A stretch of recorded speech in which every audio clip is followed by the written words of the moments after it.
Well, that is part of a skit from the Samantha Bee Show, taking jabs at what is a very painful disease for a number of Canadian women. Endometriosis is when the lining of the uterus is on the outside. It can cause inflammation, pain, and sometimes infertility. There is no cure for endometriosis, and often the only treatment options are the birth control pill or having your uterus removed. Many women say doctors have not taken their pain seriously, and that includes Saskatoon's Chelsea Fataki. She's now 26 years old, but the pain first started when she was a child. Chelsea has been documenting her journey on Instagram, trying to raise awareness about endometriosis, and she joins me here in studio. Good morning. Good morning, Liesha. Describe what you were experiencing when you were young. How would you have described the pain when you were a child? Well, when I was a child, I had a significant amount of GI pain or stomach pain, and it would catch me off guard. It was at random, and the pain also went down throughout my legs, into my feet, lower back, and surrounding the hips. So basically, I would have needed from my rib cage, if you could buy me a new one of those onward, that would have been what I would have needed. So I remember being about 5 years old, going into the hospital with these undiagnosed stomach issues, and this went on and on throughout the years, and then it developed. We started realizing when I started doing sports. I was a competitive gymnast as a child, starting around the age of 10 to 13, and I was forever having severe leg pain during those days, which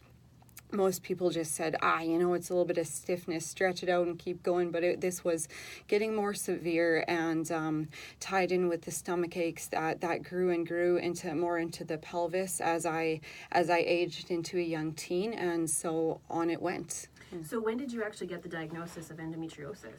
So I got the diagnosis of endometriosis. I was 16 years old. So around the age of 15, I went to LCBI boarding school, and during that time there were the dorm staff there were constantly having to drive me into the emergency room because I would just have this widespread severe cramping pelvic pain that would leave me lying in the fetal position. It was enough to make me faint at times or vomit. It was very severe. And so the numerous amount of times within that year that I had to receive medical treatment in the ER, my general practitioner at the time had no other choice but to send me onward to a gynecologist. And I had a little bit of history back from my childhood there, seeing a gynecologist, so they thought that they would go that route. And the doctor said it sounded like endometriosis, so he would go in and take a look. And sure enough, he went in and took a look, and I had growths, numerous growths throughout the pelvic region and up over the organs there. Overall, over the years, how did doctors react to you when you were describing the pain?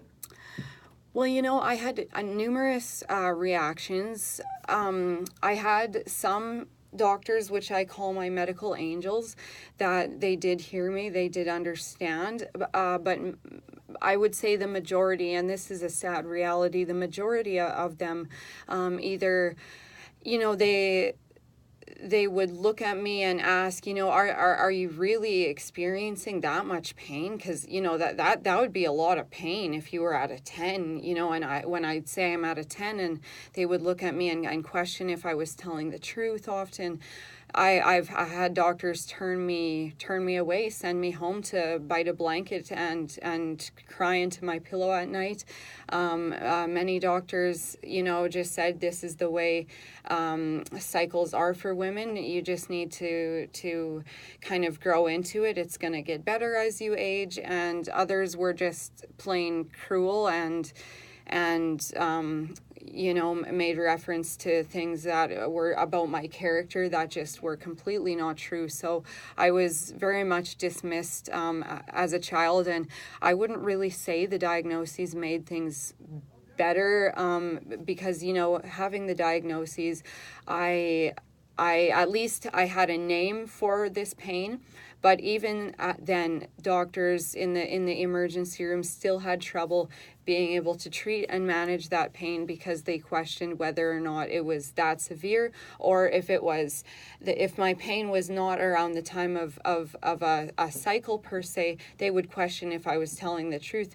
And so it has been 7 doctors overall, some of them GPs, some of them gynecologists and so forth, and some endometriosis or excision specialists to come up with a plan to manage my pain. And how are you managing today? Do you still have such severe pain, or what were the options for you?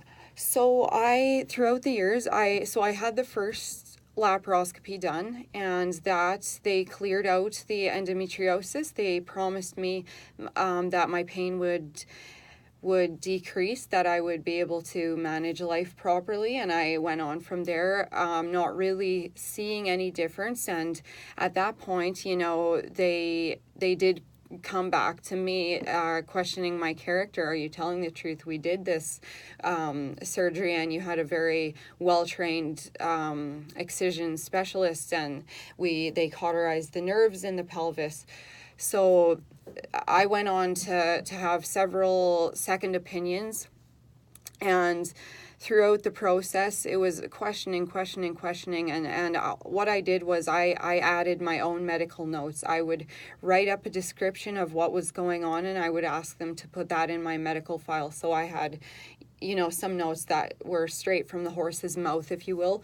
And so then I went on to have a couple more laparoscopies, and after no success with any pain relief and hormonal treatment, just either making the pain worse or increasing other nasty symptoms such as nausea, vomiting, major depression, things such as that, I opted for a hysterectomy.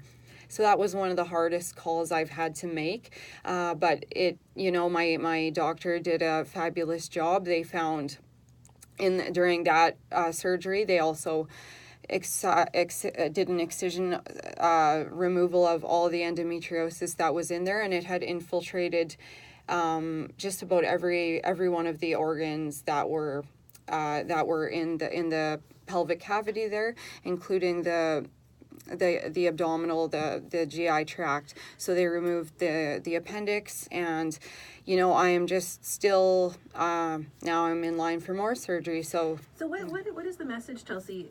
Before we let you go, what is the message that you want to get across by raising this, by sharing how many years it took to get to where you are today? What is the message that you want to get across? For sure. Well, what I would like to say to women is, if you are struggling with pelvic pain that is undiagnosed, or anything that's been undiagnosed, I would really say, I just want to encourage you and tell you that there is so much love for you out there, and you are believed, because there are many women that haven't been believed. And no, you're not crazy.